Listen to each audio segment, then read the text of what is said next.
খারাপ মানুষদের ঘৃণা করি। তারা নিজেদেরকে অনেক বেশি কিছু মনে করে, যেখানে তাদের অনুভূতি এবং কল্পনাগুলো একটা সামান্য খালি পাত্রের মতো।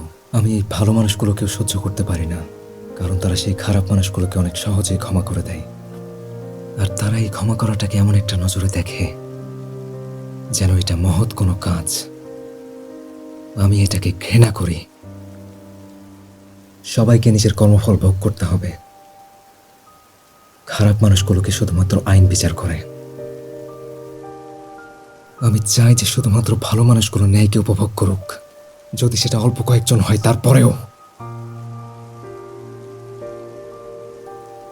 আর এই কারণেই আমার চোখে সবাই সমান না।